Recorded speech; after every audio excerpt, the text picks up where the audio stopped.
فرمایا ایسے لوگوں کو جانتا ہوں اپنی امت میں سے جو قیامت کے دن جب اللہ کے سامنے پیش ہوں گے تو ان کی نیکیاں تہامہ پہاڑ جتنی ہوں گی. ایک بہت بڑا پہاڑ، آپ نے اس کی مثال دے کے، اس کا نام لے کے آپ نے ذکر فرمایا کہ ان کی نیکیاں اتنی زیادہ ہوں گی. پھر آپ نے فرمایا کہ فَيَجْعَلُهَا اللَّهُ عَزَّ وَجَلَّ هَبَاءً مَنْثُورًا. اتنی زیادہ نیکیاں، پہاڑ جیسی نیکیوں کو اللہ تعالیٰ جس طرح غبار کو اڑا کے ختم کر دیا جاتا ہے، مٹی کو اڑا کے پھونک مار کے اڑا دیا جاتا ہے، اس طریقے سے اللہ اس کی نیکیوں کو اڑا دیں گے. صحابہ تو بہت ڈر گئے، کیونکہ صحابہ کا مطمع نظر کیا ہوتا تھا ہمیشہ؟ آخرت. امیجن کریں کہ انہوں نے تو دنیا اپنی سب چھوڑ دی تھی، کس کے لیے؟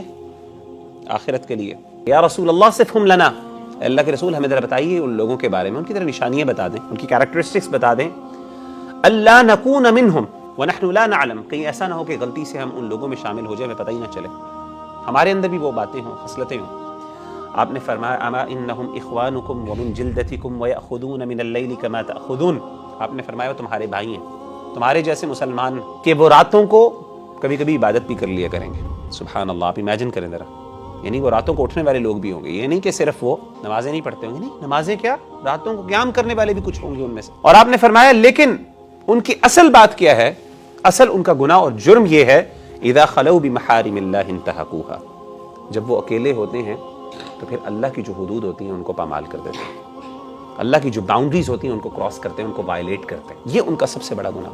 تو کچھ ایسے اللہ معاف کرے گناہ ہوتے ہیں جو انسان کی بڑی بڑی نیکیوں کو ضائع کر دیتے ہیں. ان میں کچھ ایسے گناہ ہیں جو کنسسٹنٹلی انسان اکیلے میں کرتا ہے اور انسان کو اس پہ شرمندگی نہیں ہوتی، وہ ان کو چھوڑنے کی کوشش بھی نہیں کرتا. تو انسان کو ہمیشہ اپنی خلوت، اپنی آئسولیشن کے بارے میں اسپیشلی بہت زیادہ کنسرن ہونا چاہیے. اسی لیے نبی صلی اللہ علیہ وآلہ وسلم وصیت کیا کرتے تھے. آپ نے فرمایا اوصیک بتقوی اللہ تعالی فی سر امرک وعلانیتہ، اے میرے صحابہ میں تمہیں وصیت کرتا ہوں اس بات کی کہ تم نہ صرف اکیلے میں اللہ سے ڈرو بلکہ لوگوں کے سامنے. تو لوگوں کے سامنے تو انسان اللہ سے ڈر ہی جاتا ہے، لیکن اکیلے میں بھی. اور امام احمد رحمہ اللہ تعالیٰ عنہ اشعار پڑھا کرتے تھے. وہ کہتے تھے اذا ما خلوت الدہر یوما فلا تقل خلوت ولكن قل علی رقیب. وہ کہتے جب بھی تم اکیلے ہو نا تو کبھی یہ نہ کہا کرو کہ میں اکیلا ہوں، بلکہ کہا کرو میرے اوپر ایک بہت بڑا نگران موجود ہے. کون؟